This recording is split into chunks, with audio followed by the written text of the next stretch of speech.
Thank you for calling on me. A while ago, I got the brilliant idea that I wanted to bring in abundance and prosperity into my life. And working on that project, that was way before I discovered Abraham and his teachings several years ago. And working towards that project, I worked on my business and trying to create more prosperity, which was starting to work. And then the recession came, and then I took a very steep dip into my finances. And after reading your books and listening to your tapes and coming to your workshops, I've noticed some significant changes in that area, but not quite where I want to be. I want the floodgates to open and the money to pour in.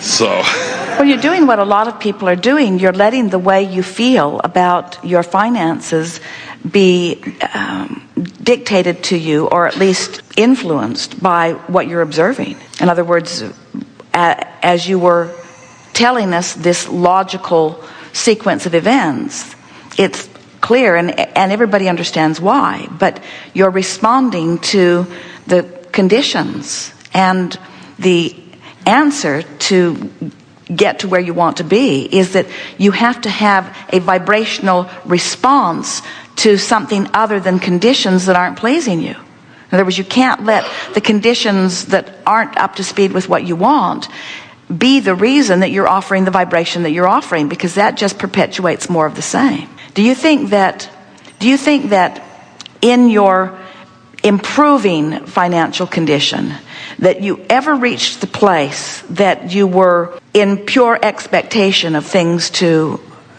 continue to move in the direction of the really strong avalanche and flow that you were just speaking about? Yes, I had the expectation. I focused, and then I had resistance, and then I focused and I had resistance. So what you're saying is, occasionally I have expectation of what I want, and occasionally I have expectation of the opposite of what I want. True.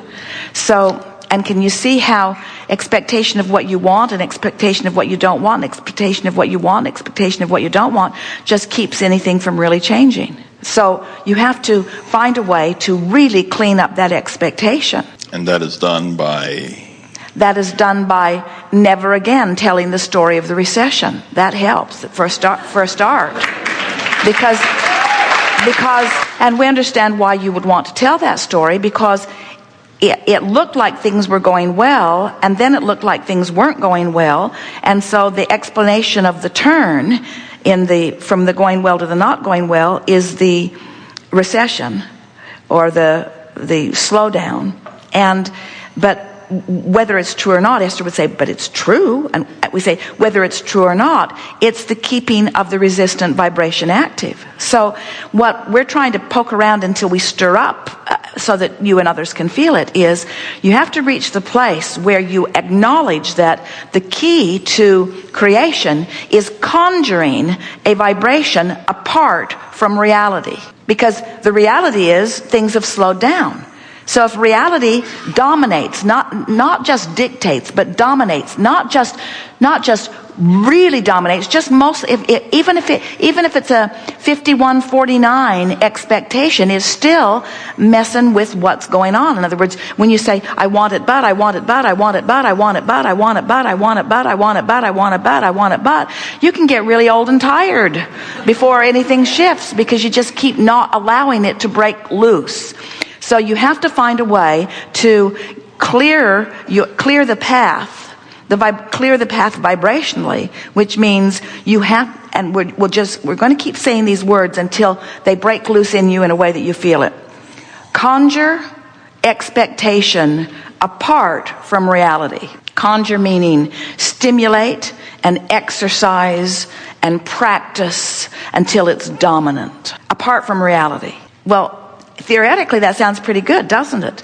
And in an environment like that, you might even be able to do it. But, those bills coming, and reality sort of demands your attention. Most people are really fixated on reality. It's so vivid with all of its physical ness. I can see it and hear it and smell it and taste it and touch it. Is so vivid. And what I'm conjuring isn't. It would be it would be comparable to going to a motion picture in a great big surround sound environment with 3D and all of that vivid production of sight and sound, and having someone say, do you want to go do that, or do you want to sit in a closet and visualize? I think I'll go to the motion picture. I think I'll let them stimulate. It's so much more fun. Ooh, ah, amazing. Ooh, ah, ooh, ah, ooh, ah. I think I'll go again and again and again and again. It's so much bigger. And we say, of course it is. It's manifested. It's manifested. So you're translating it into sight and sound and smell and taste and touch. We know you're addicted to reality. We get it. But you're also the creator of new realities. And if reality isn't in its vivid expression of itself to you, which is another way of saying the part of reality that you're focused on right now, if it isn't the reality that you want, then it's keeping you from the reality you want, because it's the reality you're practicing. So some questions have shot up out of that. So how do I ignore current reality? And we say, well, at least let's make it general instead of specific. Generalize it. That helps. That begins the diffusing of it. In other words, you feel the difference between the general statement of, I wanted to improve my financial condition, and I did. It's kind of up and down. Down a little right now, but soon will be up. Now that was accurate. That was an accurate statement. We just said the same thing you just said. We just said it in a far less resistant way, didn't we? So the most resistant way. I have this specific business, and I had X amount of dollars, and I began focusing, and I brought my income up to this amount of dollars, and I was working this many hours and this many dollars, and I had this much money saved. Now that's all pretty specific. And then the recession came, and now I only have this many dollars, and I can't seem to stir up the momentum that I had going before. It's the same story, but feel how much more specific that was and how much more resistance was in it. So now let's tell the less resistant story again. I'm the creator of my own reality, and I'm just really getting the hang of this. And it's fun to observe how it's been going for me and to think about how it is going. General, and feels really good. I am getting it that I can focus my feelings into positive expectation, and I know it works because I've done it before. I'm feeling kind of excited about doing it again. So we think that, all the books that we've written are full of processes, all with the intention of helping the reader release resistance. Because we know in the releasing of resistance, the vortex will take you in. These days, we are eager for you to release resistance so that the vortex can take you in. But we are really, really, really eager for you to realize that the vortex does take you in several times, usually, in every day. Because you don't have the ability to focus outside of the vortex all day, every day. You can't do it. A dog's going to show up and make you think about it for a minute. Something's going to happen. In other words, you cannot wake up outside the vortex and maintain outside the vortex all the time. You cannot do it, because this vortex is calling you, and it has its way with you frequently.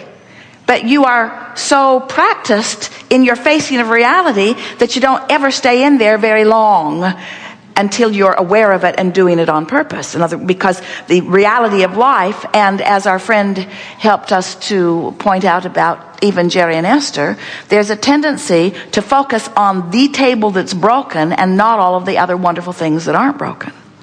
Because no table should be broken and nothing should ever go wrong. And we're just saying that you have options about what you give your attention to. So the answer that you're looking for really is, I'm going to find the general peace and quiet and satisfaction of the vortex. And I'm going to be aware of when I'm in there, and I'm going to milk it when I am in there. So by milk it, what do we mean? Just don't do anything that throws you out. We said the other day, it's like, did you ever have parents that you walked on eggs around?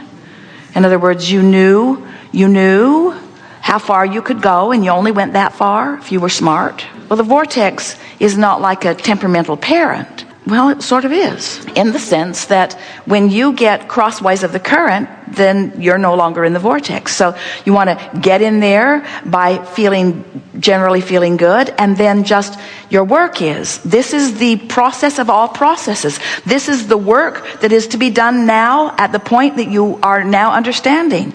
Your work is to get into the vortex and stay as general as you can in your thinking, so that you can begin to assimilate, so that you can begin to mesh with, so that you can begin to resonate with, so that you can begin to reverberate with, so that the vortex can begin to tune the vibrational instrument that is you. Some years ago, someone who was dealing with tuning forks told us that if he struck a tuning fork and made it reverberate, that all the other little tuning forks were having a vibrational response to it. In other words, when you let the vortex take you in, and you reach for general enough good feeling thoughts that you hang around in the vortex will naturally cause your vibration to raise, because in the absence of resistance, that's just what always happens. So now you're resonating and reverberating, and now ideas begin to occur to you. It goes beyond the feeling, which is first, to ideas and impulses, and then to clear business plans and rendezvous and all kinds of things that translate into specific money and improvement and deposits and assets and opportunities and so forth. Prosperity.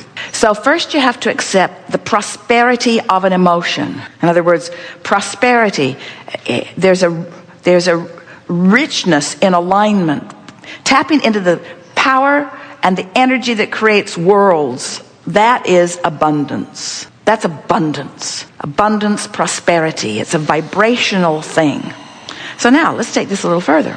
So the economy, whatever it is, no one understands it who is physically focused. In other words, but this is a common misunderstanding about it. The economists are splitting up the pie of current reality. In other words, they don't count it until it's manifested. They don't count it until the gold has been dug up. They don't count it until Google has sold the shares. They don't count it until there is manifestational evidence of it, right? So there's this pie that, by the way, has been expanding. Have you noticed? How recently were on this continent you trading beads and feathers and furs and stuff? In other words, there was no real commerce to speak of just a short time ago. And look how this manifested pie has expanded. So the economists are only counting the pie that has manifested. So they say, and you do too, well, here's the pie. Hard to get my thoughts around this pie because it's big. Nobody knows how big. I keep hearing different things. I mostly hear about the deficit pie. But apparently there's a pie. And that guy over there, he got a really big piece of the pie. He's a greedy person. And those people over there, they're hardly getting any of the pie. They're poverty and victims. But the pie isn't being very well split up. And there are those of us who believe that the pie should be equally split up. And there are those of us who believe that the free market should control where the pie pieces are. But in any case, it's a limited pie, which makes me, as the participant in the pie, nervous about it and worried about it and competitive about it and angry about it, worried about it, and out of the vortex about it. And we say, your problem is you're not talking about the real pie. The real pie is that energy pie, it's that vortex pie, it's that what is in the process of becoming pie. It's where that pie came from. In other words, there's this.